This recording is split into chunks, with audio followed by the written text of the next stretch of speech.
Yo, bienvenue sur Empire Digital. Aujourd'hui, je voudrais répondre à une question qui revient très souvent lorsqu'on parle d'expatriation, c'est comment je gagne de l'argent une fois que j'ai quitté la France. Moi, c'est Alex, je vis en Europe de l'Est depuis 10 ans maintenant, j'ai 4 sources de revenus différentes et aujourd'hui, je voudrais vous expliquer justement comment faire pour gagner de l'argent une fois que vous n'avez plus un pied en France. Pour ça, en gros, il va y avoir trois méthodes. Euh, la première méthode, ça va être en fait d'être un salarié expatrié. Ça veut dire que vous travaillez pour une boîte qui a un pied à l'étranger et vous allez chercher à faire partie de ces employés justement qui sont envoyés à l'étranger. Par exemple, ici, là où j'habite, beaucoup d'entreprises françaises sont implantées. Certaines que vous connaissez, je parle de Carrefour, Orange, Auchan, mais d'autres qui sont un petit peu plus nichés, un petit peu moins connus du grand public, en particulier dans l'informatique. Par exemple, je pourrais parler de Pentalog, une boîte pour laquelle j'ai travaillé, mais aussi toute une série d'autres boîtes dont vous n'avez peut-être jamais entendu parler, mais qui ont un pied à terre ici parce que la ville dans laquelle j'habite, en fait, c'est une ville que les sociétés d'Europe de l'Ouest aiment bien utiliser pour délocaliser une partie de leur équipe d'ingénieurs. Donc, il y a des Allemands, il y a des Anglais, il y a des Français, mais les ingénieurs ici sont très bons tout en étant moins chers quand même qu'en Europe de l'Ouest. Donc les boîtes aiment bien délocaliser ici. Mais bon, vous n'êtes pas forcément ingénieur et c'est pas forcément nécessaire. D'ailleurs, certains d'entre vous qui écoutez cette vidéo n'avaient pas forcément envie de venir en Europe de l'Est. Il faut aimer le froid. Mais même lorsque vous allez aller en Asie ou en Amérique du Sud, je connais personnellement quelqu'un qui travaille avec une boîte qui est en Amérique du Sud et le gars ne parle même pas espagnol. Donc il baragouine un peu, mais il a réussi à avoir un job. Bon, il faut dire que c'est un commercial, il a plus de 10 ans d'expérience, c'est quelqu'un de très bon dans son domaine, donc forcément quand on a de très bonnes compétences, les portes s'ouvrent. Euh, donc voilà, cette histoire de salarié expatrié, c'est à mon avis le choix le plus safe parce que vous n'avez pas vraiment de risque à prendre. En fait, c'est pas comme si vous avez quitté la France. La boîte s'occupe de tout. Votre logement est géré par la boîte. Vous allez peut-être avoir une voiture de fonction.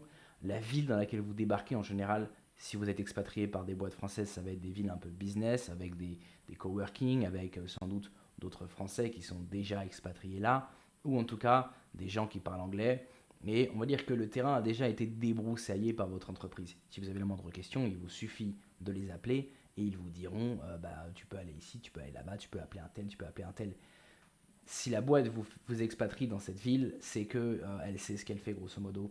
Donc il n'y a pas vraiment d'inconnu. Alors il va y avoir une part de découverte bien sûr, mais il n'y a pas vraiment d'inconnu comme si vous alliez vraiment dans une ville dans laquelle vous n'êtes jamais allé et vous ne savez pas si c'est dangereux, si c'est pas dangereux, s'il y a du business, s'il n'y a pas de business, si j'en parle français, si j'en parle anglais. Là vous savez que c'est relativement sûr et en plus si ça vous saoule, eh ben, il suffit de le dire à votre boîte et vous serez rapatrié en France.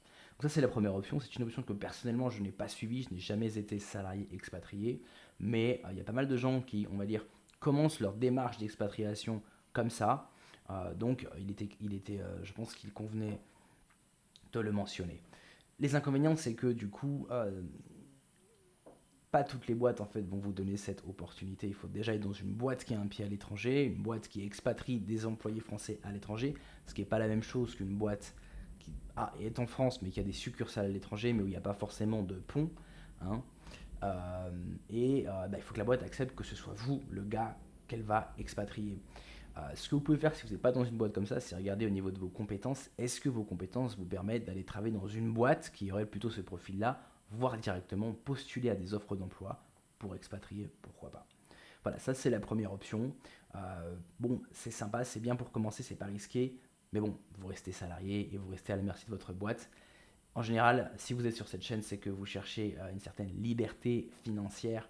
Donc, à terme, l'idée, ça va être de se libérer de ça. Mais pour une première fois, pour quitter un peu la France sans prendre de risques, ça peut être très bien. Il y a même des boîtes d'ailleurs qui vont vous expatrier avec toute votre famille. Par exemple, on entend très souvent parler de Dubaï, mais effectivement, certains emplois, on m'a proposé d'aller à Dubaï, on m'a proposé d'aller en Suède, on m'a proposé d'aller dans beaucoup d'endroits. J'ai pas été intéressé parce que moi, je travaille en full remote, donc j'ai pas envie d'aller on-site. Mais souvent, c'est des packages où on vous parle de relocation package. Ça veut dire que on va tout vous donner pour que vous puissiez intégralement déménager et amener votre famille avec vous, etc. Et des fois, ça va être dans des résidences pour expats avec potentiellement une école à proximité. Voilà, ça peut vraiment être une bonne possibilité pour ceux qui en ont l'opportunité. La deuxième possibilité, ça va être un peu ce que j'ai fait. Moi, j'ai pas. En fait, je me suis d'abord expatrié et ensuite j'ai fait ça. mais si vous êtes encore en France, vous pouvez commencer par là, c'est la programmation informatique. Je pourrais parler de freelancia parce que finalement, vous pouvez être designer, copywriter, ghostwriter, vous pouvez être programmeur.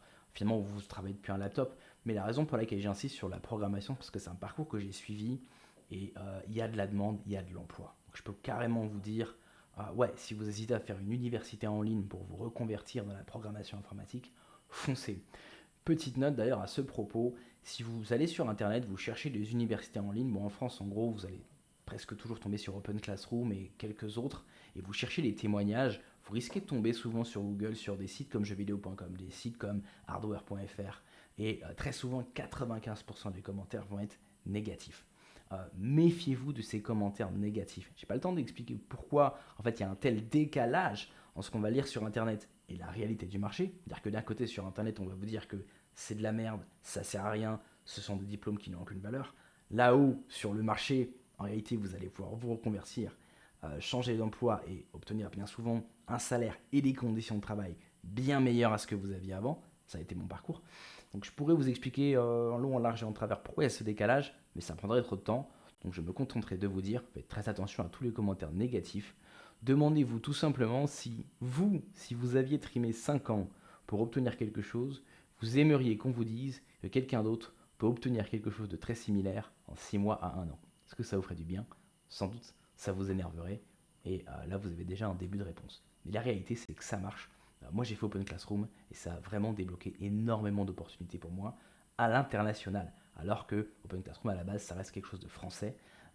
Mais moi, ça m'a ouvert des portes à l'international. Après, évidemment, il faut quand même se sortir les doigts. Il faut pas hésiter à être un petit peu agressif dans sa recherche d'emploi. Mais je parle de recherche, de programmation informatique, parce que vraiment, avec ça, vous allez vraiment avoir une liberté d'action. On ne flique pas votre emploi du temps. Vous allez avoir, ça va être très facile de trouver des emplois full remote, donc en télétravail complet. Ça paye bien, c'est facile de trouver du taf. Il n'y a pas besoin, vous pouvez dans n'importe quel pays. Si vous parlez anglais, vous pouvez trouver des emplois là-dedans et travailler à distance. Vous pouvez travailler en freelance, vous pouvez travailler en tant qu'employé. Enfin, c'est vraiment pour moi le Saint Graal si vous voulez encore être un peu employé ou freelance, mais pouvoir commencer à vous expatrier. Ensuite, l'avantage de ça, c'est que ça va vous permettre d'avoir une sécurité financière qui va ensuite vous permettre de prendre des risques et on va dire de commencer à construire un side hustle, donc un business sur le côté. Euh, le truc, c'est que moi, par exemple, quand j'avais pas de thunes, j'ai toujours essayé de monter des business, mais je me suis, je me suis rendu compte que quand on n'a pas de thunes, en fait, on ne peut pas prendre de risques. Ça veut dire que si sur ton compte en banque, tu as genre 2700 € et qu'en fait tu les gardes depuis 8 ans parce que c'est tes seules économies, tu vas pas essayer de claquer même 500 € pour essayer un truc. Parce que 500 € ça représente énormément d'argent pour toi et tu ne peux pas te permettre de essayer et que ça ne marche pas. Alors que quand tu vas commencer à avoir un peu de thunes, même si finalement le coût d'opportunité, c'est-à-dire que ton idée de business va te coûter à peu près le même prix, tu vas avoir cette aisance intellectuelle où tu vas dire mais finalement si ça rate c'est pas très grave. J'ai toujours mon job à côté, j'ai des bons revenus et donc ça va te permettre non seulement de financer tes idées de business, mais ça va aussi te permettre euh, d'avoir l'esprit tranquille et d'essayer des trucs à droite et à gauche. C'est pour ça que je vous recommande vraiment cette voie pour ceux qui aimaient ça. Il n'y a pas besoin d'être bon en maths, il n'y a pas besoin d'avoir un QI super élevé. En gros, testez, codez un truc et voyez si vous accrochez. Si vous accrochez, ben, vous pouvez le faire, il suffit de persister. J'ai parlé de business, donc on va arriver au troisième point. Le troisième point, c'est évidemment la création d'un business, et en particulier d'un business en ligne. Alors, vous pouvez avoir un business physique, à condition qu'il soit automatisé, qu'il soit délégué.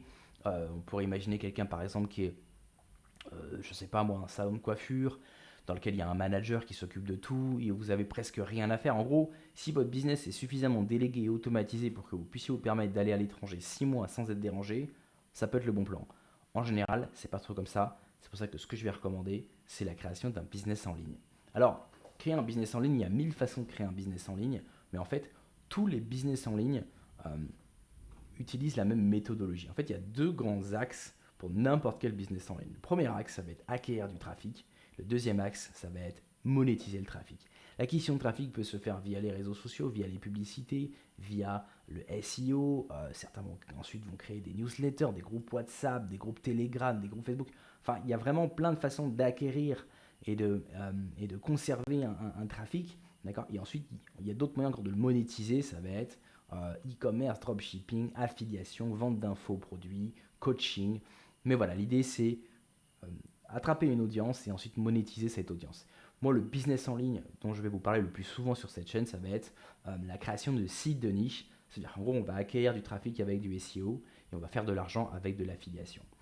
Parce que c'est un business model qui, je trouve, a beaucoup d'avantages. Et puis, tout simplement, c'est ce que je fais et c'est ce que j'aime faire et j'aime bien en parler. Euh, donc, donc, je vous parlerai de ça sur cette chaîne si ça vous intéresse. Voilà, chers amis, je crois que j'ai fait le tour des trois méthodes. Donc, en gros, salarié, expatrié, ou freelance, ou bien business en ligne. Et ensuite, alors vous n'êtes pas obligé de choisir. Vous pouvez commencer peut-être par, si vous avez l'opportunité d'être un salarié expatrié, ensuite peut-être acquérir des compétences, vous lancer dans le monde du freelanciat, une fois que vous avez développé un réseau, et ensuite quand vous avez une certaine aisance financière, vous dire bon maintenant je vais me lancer dans le business, ou bien il y en a qui vont directement commencer à essayer de faire un business en ligne. Vous pouvez commencer à faire un business en ligne dès la France, et quand vous commencez à gagner un peu de sous, vous barrez à l'étranger, ou bien, vous voyez, il y a plein de façons de mélanger ces différentes approches. Euh, En fonction du pays dans lequel vous allez vouloir vous expatrier, vous allez avoir besoin de plus ou de moins d'argent. Si vous êtes célibataire ou si vous avez une famille, c'est deux cas de figure complètement différents. Donc évidemment, il y a encore beaucoup de choses à dire. Mais pour répondre brièvement à la question comment je fais pour gagner de l'argent à l'étranger, eh bien je crois que voilà, en gros ces trois méthodes résument bien les trois façons de faire. Chers amis, j'espère que cette vidéo vous a été utile. Si vous voulez que on aille un petit peu plus loin sur un des points que j'ai évoqués, n'hésitez pas à me le dire en commentaire. N'hésitez pas à liker, à commenter, à mettre la cloche, etc. Et on se retrouve la prochaine fois pour une prochaine vidéo. Ciao.